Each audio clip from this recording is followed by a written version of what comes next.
So, up until very recently, this was actually the only Android phone I actually had, because for a while, well, I had a Note 9, but for some reason, the stock software of the Note 9 just really wasn't doing it for me. Samsung's One UI is pretty heavy-handed, and I'm not really a fan of it, so I decided I'm gonna just get rid of it, make a little bit of money off it, and pour that money into another project that kind of needed some funding, which was not this iPod, but the iPod Flash project, and that went swimmingly. But of course, this is a Snapdragon 808 based phone, and these things are prone to boot looping, specifically this one because it's actually part of the batch that was more prone to boot looping. As you can see, this is kind of a special specimen because it is the leather-backed version. These I believe cost a little bit more, but unfortunately has the mark of the beast down here, the Verizon logo, but it still actually works. But I needed something a little bit better. So I was kind of in the market for financing something because I need to build up my credit a little bit, and something came along that I really couldn't resist, and I did this on the advice of a friend, but this happened. So what ended up happening was Motorola, their standard website, they finance things through Affirm, and Affirm is a credit agency that tends to favor people who are building their credit a little more. So I applied, and they said, well, hey, you could buy up to $1,300 worth of stuff off Motorola.com. And somebody was like, why didn't you buy the Razr? It's like, I want a phone I can use, not one that's a novelty. And so I got the Z3 Play because the price was very agreeable, and it came with some stuff. So as you can see, it says with avec Moto Mods, and that is because they do throw a Moto Mod in the box with these, I presume, because people weren't buying them enough separately, so they're just figured why not just throw them in for the hell of it. But pretty much it looks like includes, so they specifically have boxes for the mod you pick, because as it says right here, it'll tell you what's actually in the box. Now I've already unboxed this is not a true unboxing, but I put it all back in here so you guys can kind of see what the experience is like. Now what was fun is this was actually a bit of a fun thing to get a hold of, and pardon the dust, I guess, because when I ordered this, I accidentally typoed my address like a dum-dum, and I thought UPS would have saved me because UPS requires address validation when you ship with them, and the address validation will, suggest my actual address when you put in the typoed address. Unfortunately, when I got the package, I looked at the label, and the label had the wrong address on it, and how I got it was because I had to ask UPS to intercept the package and send it to an access point for me to go pick it up at. I contacted Motorola to try and fix this, and UPS basically told them, we can't do anything, sorry. Good job, UPS. That's not the only time you've done a thing to me. Anyway, we got the Z3 Play right here with, again, another ad for Moto Mods. And as you can see, we actually have one of them already on the phone. When I ordered this, they actually let you pick a style shell for free, and I picked the red one, because at least this phone looked more black when I was ordering it, and it kind of does a little bit, but it's got some blue in it. This is the deep indigo version. As you can see, snaps on very, very, very nicely. Anyway, that came separately, so let's pop open the box here. And then you get this. This is the Moto Mod that they put in the box. I believe you could choose from this a smart speaker or the projector mod. And unfortunately, there is a rumor that they're actually going to be getting rid of the Z line and moving away from Moto Mods, which kind of sucks because I do think that the mods are modular phones done right. Because LG tried to pioneer this concept and they royally failed at doing it. So if we open this little guy up, there we go.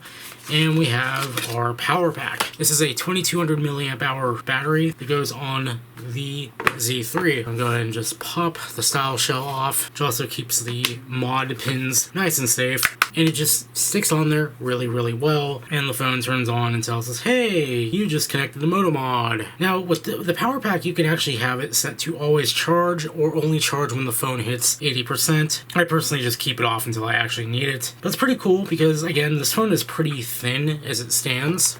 and I mean, this just adds a standard amount of heft to it for a combined 5,000 milliamp hour battery capacity. And as you can see, even my 10S is about as thick. Yeah, with case, the Moto Z is just a little bit thicker than my 10S. So, pretty cool little concept. I like it. I do like that Moto is stuck with keeping these compatible with the Z all the way up to the Z4. Pretty cool little phone, glass back, glass front. Anybody who knows the specs will know exactly why I chose this phone. Anyway, it is a odd little phone in a couple ways here. One, it has double lenses, which I think the Z4 has only one lens, which is kind of weird. Maybe they're going the Pixel route and trying to get a good lens, just one camera on here instead of two ones. The fingerprint scanner is on the side, and I believe initially you couldn't just power the phone on by holding that, because I know Mr. Mobile reviewed this phone and that was one of his gripes, but with me, I can just rest my finger on it and the phone powers right back up. There is no power button over here. It's all the way over here, which is kind of a weird thing because obviously on most phones it's going to be on the right side. Other than that, I mean, it's a fingerprint magnet, but what can you do? It's glossy, and as we can see, this is running a pretty standard version of Android. This is running 9.0, and if we go ahead, you can see it's pretty close to stock.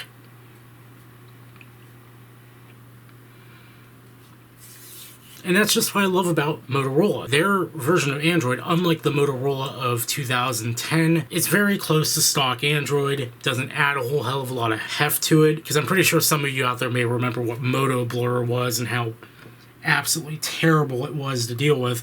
But this, again, just standard Android 9.0 with a few Motorola additions like those to support the Moto Mods. And of course, all the wonderful features are here, like twisting for the camera, and I have Google Camera actually installed on this, or chopping for flashlight, which that one does not want to work half the time, as we can see.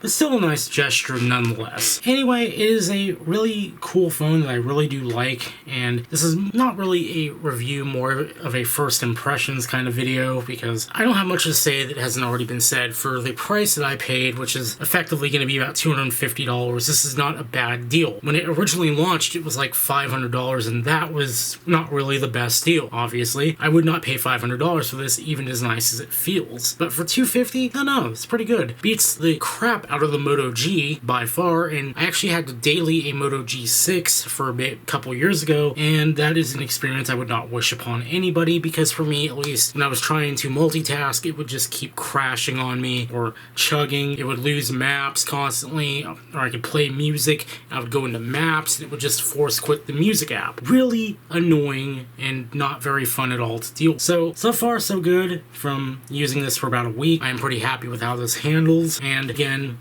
being able to just do this and have ridiculous battery life at my fingertips here is awesome, and I like it. And I mostly want to use this phone as not only my backup Android phone, but mostly to run Cell Mapper and such. So this is going to be a nice phone for that. It's really quite awesome for that because, again, some endurance with the Power Pack Moto Mod. So yeah, perfect phone so far. I have nothing bad to say about this, and personally, yeah, I'd buy it again.